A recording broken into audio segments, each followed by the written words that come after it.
Hello guys, सुपरपीडिया में आप सभी का स्वागत है। इस वीडियो में हम एक ऐसे ग्रीक गॉड यानी यूनानी देवता की स्टोरी एक्सप्लेन करने जा रहे हैं जो सिर्फ एक ग्रीक गॉड ही नहीं है बल्कि सभी ग्रीक गॉड और गॉडेस का किंग है, जिनका नाम है ज़्यूस, जिन्हें the god of thunder, the god of sky, the king of gods भी कहा जाता है। ज़्यूस सभी देवी और देवताओं पर कंट्रोल करते हैं सिवाय एक देवी को छोड़कर, और वह है गॉडेस ऑफ फेट यानी तकदीर की देवी।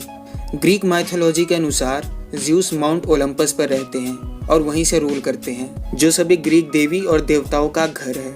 इन देवी और देवताओं के पास कई टाइप्स की पावर्स होती है और ये इंसानों की तरह ही दिखते हैं और इनमें इंसानों के गुण भी होते हैं। और इन्हीं ग्रीक देवी और देवताओं में ज़्यूस सबसे पावरफुल गॉड है, क्योंकि अर्थ पर सबसे ज़्यादा प्रेयर इन्हीं की होती है। तो चलिए अब जानते हैं the king of God, Zeus की ओरिजिन। ज़्यूस का जन्म एक ऐसे टाइम पीरियड में हुआ था जब पूरे यूनिवर्स में टाइटन्स का रूल था, जो गॉड्स के सबसे बड़े दुश्मन थे। उस टाइम पीरियड में गॉड्स का कोई अस्तित्व नहीं था। उन टाइटन्स का किंग था क्रोनस, जो बहुत ही अहंकारी था। क्रोनस की वाइफ और टाइटन्स की क्वीन थी टाइटनेस रिया।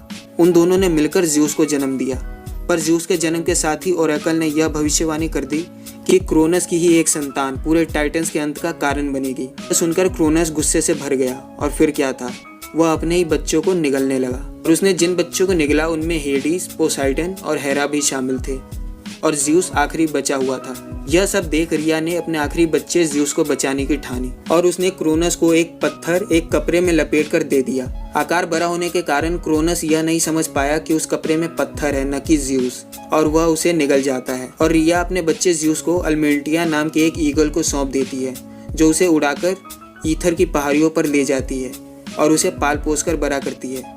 कई सालों बाद जब ज़्यूस बड़ा हो जाता है तब उसे सारी सच्चाई पता चलती है और वह अपने फादर क्रोनस को मारने की ठानता है और टाइटन्स का सबसे बड़ा दुश्मन बन जाता है। टाइटन्स को खत्म करने के लिए उसे और साथियों की जरूरत होती है और उसके लिए वह क्रोनस के ही महल में धोखे से नौकरी करता है और मौका देखकर वो क्रोनस की वाइन में पॉइजन मिला देता है और उस पॉइजन के इफेक्ट से क्रोनस ने जिन ज़्यूस के भाई बहनों को निगला था उसे उगल देता है। अपने भाई बहनों का साथ पाकर ज़्यूस वॉर छेड़ देता है।